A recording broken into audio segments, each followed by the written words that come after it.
Bonjour à tous, alors oui déjà excusez-moi du fait que ça fait un moment qu'il n'y a pas eu de vraie vidéo, sauf que au moment où je voulais sortir cette vidéo, comme dit dans mon précédent ZK News, il y a des choses qui ont fait que j'ai préféré retarder la sortie de cette vidéo pour un peu la peaufiner, mais également pour retirer certaines parties qui n'avaient plus lieu d'être, et également préparer une plus grosse vidéo où d'un, je corrigerai certaines des erreurs de la vidéo dont vous allez voir, mais également pour parler des vrais arguments anti-Greta Thunberg, parce que le sujet de cette vidéo-là, c'était les controverses de la marche pour le climat et les arguments contre Greta Thunberg.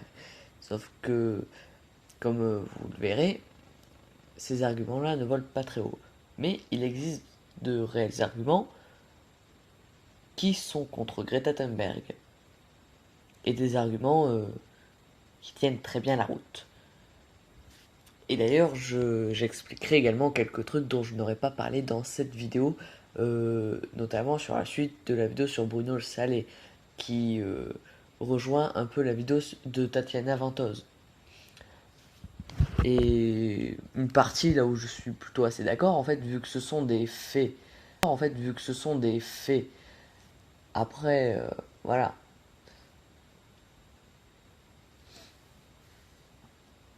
Et ensuite, pour parler de la vidéo du Raptor, en termes d'argumentation, en fait, je pense que ce n'était pas le but de sa vidéo.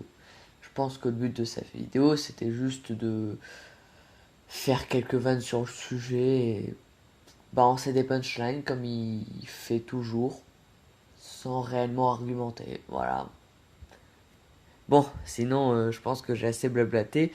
Je vous laisse à la vidéo. Hey, c'est Kion, et aujourd'hui on se retrouve pour un nouveau mini sarcasme. Et de quoi va-t-on parler aujourd'hui?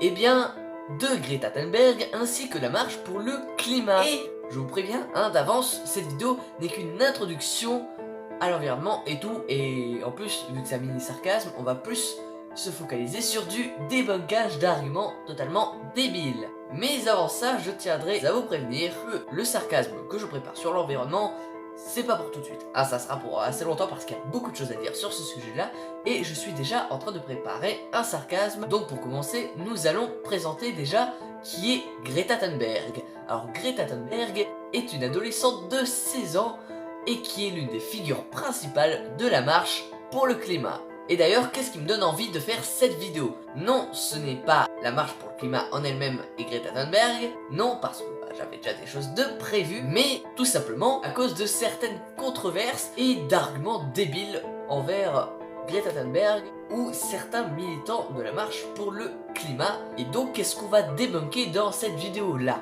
Eh bien, on va débunker une partie de cette vidéo-là du Raptor et de cette vidéo-là de Bruno Le Salé. On est là pour parler de ces controverses et des arguments qui sont contre Greta Thunberg.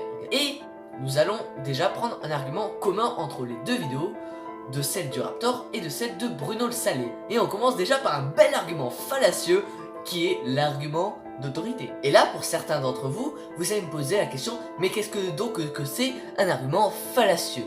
Eh bien, un argument fallacieux, c'est un type d'argument qui fait partie de la liste des arguments qui se fondent sur absolument rien. Et c'est un type d'argument extrêmement efficace pour manipuler les gens. Mais bon, avec ce type d'argument, si tu te poses 2 secondes et que tu réfléchis sans réagir trop vite, eh bien tu t'aperçois que ces arguments ne tiennent pas la route. Tout simplement parce que, comme j'ai dit précédemment, ils ne se basent sur absolument rien. Voilà, c'est des trucs qui ne sont absolument pas logiques, et donc c'est de la merde. Dans leurs deux vidéos, ils disent quoi pour que ce soit un argument d'autorité? Eh bien, en fait, ils décrédibilisent le mouvement, ainsi que Greta Thunberg, tout simplement en citant leur jeune âge. Et ils disent ça en mode, ouais, mais de toute façon, c'est qu'un mouvement de jeunes prépubères, ils ont quoi, 13, 16 piges? À cet âge-là, t'es pas encore assez mature pour réfléchir. Allez, retournez à l'école au lieu de sécher en prétextant de manifester pour le climat, comme si vous en aviez réellement quelque chose à foutre, vous bande d'adolescents, Non, en vrai, tout ce qui vous intéresse, c'est louper des cours. Wow, on en est là. Ah oui, d'ailleurs si vous ne croyez pas, je vous montre les extraits vidéo, tenez, c'est cadeau. Et on va directement parler de la nouvelle championne, que dis-je, l'héroïne de l'écologie, Greta Thunberg. Je sais même pas comment ça se prononce et je m'en bats les couilles. Vous avez sûrement déjà entendu parler de cette sale gosse de 16 ans qui est présente partout dans les médias pour nous faire des leçons d'écologie. Et c'est en partie à cause d'elle que tous les lycéens très soucieux de l'environnement sont allés manifester dans les rues. Je le rappelle, c'est des lycéens, le regroupement des idiots du village, les cancres qui veulent faire péter les cours et en même temps se donner bonne conscience. Hein, mais maman, tu comprends pas, j'ai fait péter les cours de littérature pour sauver la planète, c'est super important. Et alors, c'est qui fait le malin maintenant, hein? Voilà. Alors, dans la liste des arguments fallacieux, l'un que je déteste le plus, oui, c'est bien celui de l'argument d'autorité. Celui qui ne se base sur absolument presque rien. Et d'ailleurs, il y a des cas où l'argument d'autorité peut être juste. Et c'est ça le double tranchant avec cet argument fallacieux. C'est que tantôt, il peut être valide, et tantôt il peut être invalide. Donc c'est-à-dire que la moitié du temps, il est fallacieux, la moitié du temps, il l'est pas également. Et donc dans quel cas, c'est un argument valide, ou plus ou moins valide. Quand on utilise la science, parce que oui, quand on utilise la méthode scientifique, et quand on dit c'est la science qui dit ça, ferme ta gueule, effectivement c'est un argument d'autorité, parce qu'il fait appel aux experts, les scientifiques, les chercheurs qui sont censés être beaucoup plus documentés. Mais attention, la science n'a pas toujours raison. Bien souvent, c'est juste des théories plus ou moins approuvées par la communauté scientifique. Donc même là où je vous explique que l'argument d'autorité peut être valide, suivant de quel expert ça provient, ça peut même devenir fallacieux. Parce que bon, il y a plein de domaines où les gens se disent experts alors qu'ils sont nuls. Et d'ailleurs nos chers politiques adorent utiliser l'argument d'autorité pour légitimer leur pouvoir. Ah, j'ai entendu le mot politique par ici. Ah, bonjour messieurs dames, je me présente Emmanuel Macron, actuel président de la connerie. Et c'est qu'en tant qu'élite représentante que je vous déclare que le peuple a besoin des élites. Le peuple a besoin des experts politiques. Sans lui, il ne peut pas prendre de décision. C'est pour cela que le vote existe. Les citoyens doivent voter pour le bon candidat et le candidat qui saura prendre les bonnes décisions. C'est-à-dire moi, hein, si je suis élu, c'est-à-dire que c'est moi qui prendra les bonnes décisions. Parce que seules les élites gouvernementales savent le faire. Ah d'accord, maintenant il se pointe chez moi sans que je l'invite. D'accord, hein, là, oui, monsieur, là, il y a violation de propriété privée. Donc, comme le représentait ma caricature il y a même pas 2 secondes, d'après les politiques, les gens sont assez intelligents pour choisir quelqu'un qui va choisir à leur place et qui va choisir bien, mais ils sont trop cons pour faire eux-mêmes les bons choix.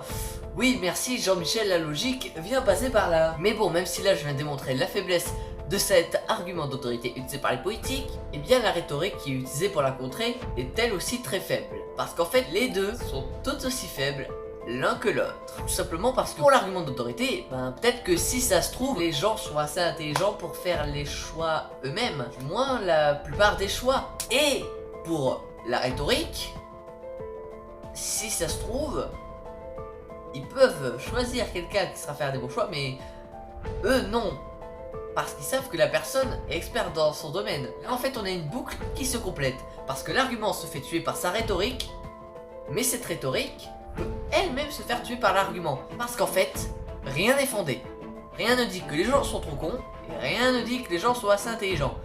Enfin pour le deuxième, il y a des choses qui démontrent qu'ils le sont parce que tous les jours, beaucoup de solutions qui sont beaucoup plus tenables, beaucoup plus plausibles, sont étudiées et même appliquées dans certains cas et qui fonctionnent beaucoup mieux. Hein, voilà. Et d'ailleurs, oui, déjà l'une des premières choses pour démontrer que l'argument d'autorité tient pas, c'est que les gens qui sont à leur poste ne sont absolument pas qualifiés pour ça. Genre des députés qui présentent des projets de loi qui n'ont aucun rapport avec leurs compétences. Genre par exemple un médecin député qui présente un projet de loi pour la justice. Ça n'a strictement aucun rapport. Ah voilà, du coup tu peux pas dire c'est un expert, c'est lui qui va faire le bon choix. Ben non, vu que c'est un médecin. s'y connaît pas en justice, c'est pas son domaine.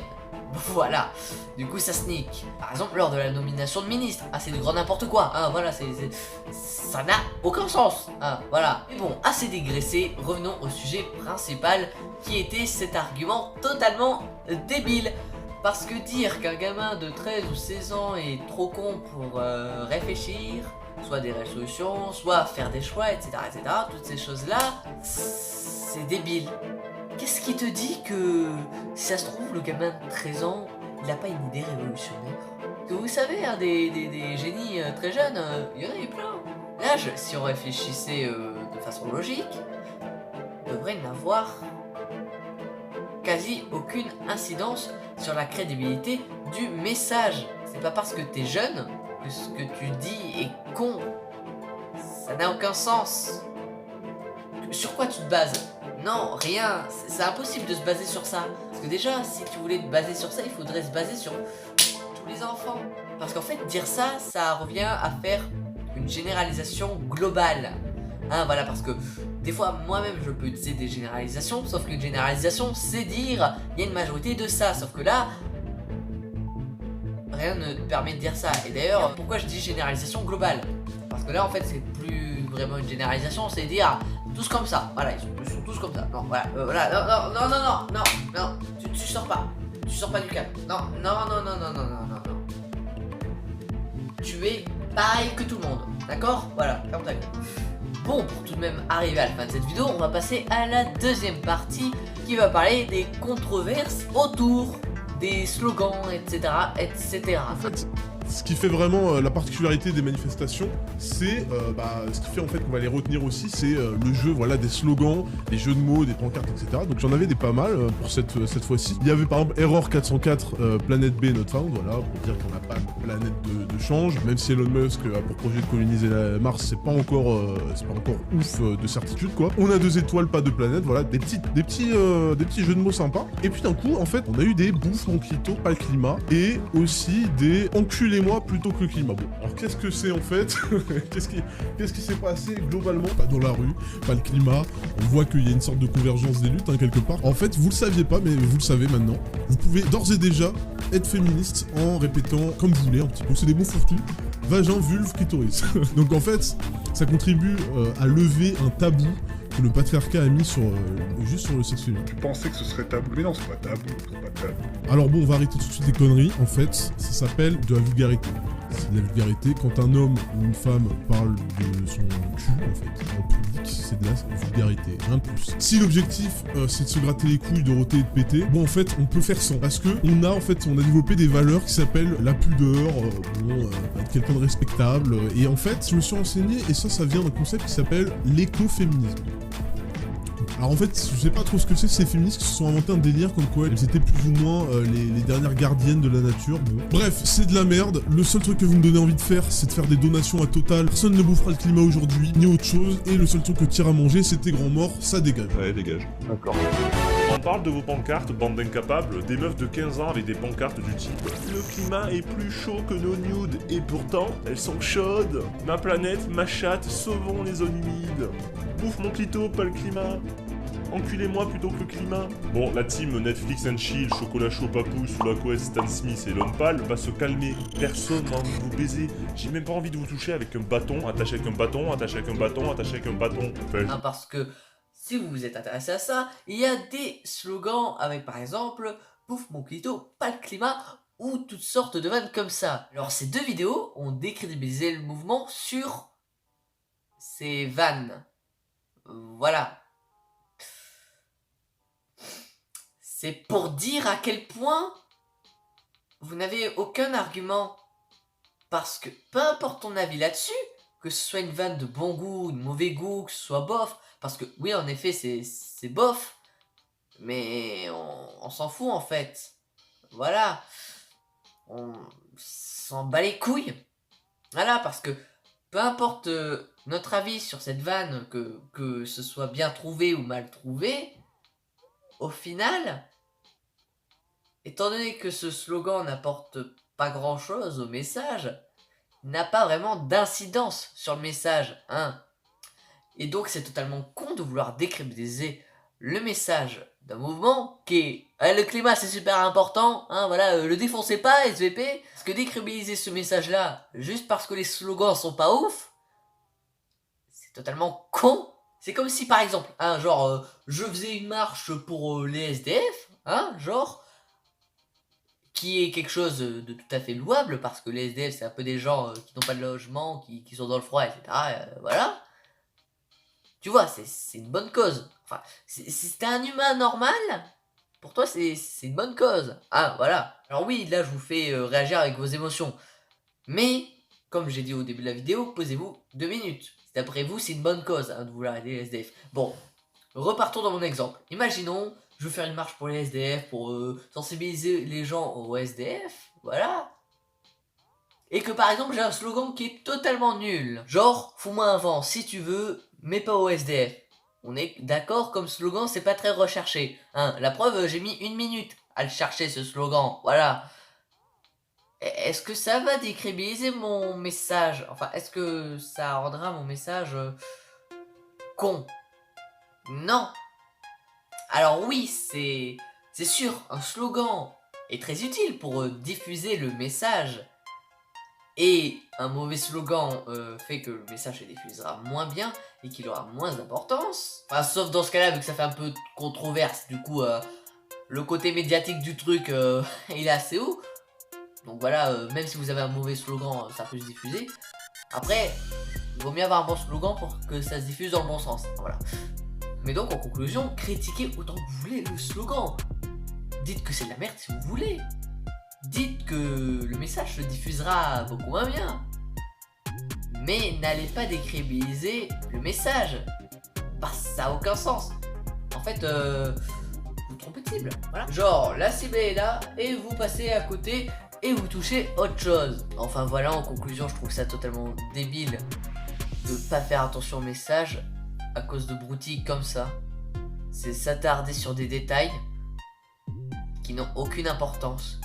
Tout comme ma vidéo que j'avais fait sur Bilal Hassani, les gens s'attardent sur des choses qui n'ont aucune importance. Parce qu'en fait aujourd'hui, les gens, dans notre société actuelle, préfèrent s'attarder sur la forme plutôt que sur le fond. Alors, évidemment, la forme est très importante. Mais, ce qui restera toujours, et ce dans tous les cas, le plus important, c'est le fond. Car t'auras beau avoir la meilleure forme possible, si ton fond est merdique, tout simplement ça passe pas. C'est vide, c'est creux, ça sert à rien. C'est acheté, un petit peu comme les vidéos sur YouTube qui ont une belle forme, mais qu'au final c'est vide. C'est du vent. Ça t'apporte rien.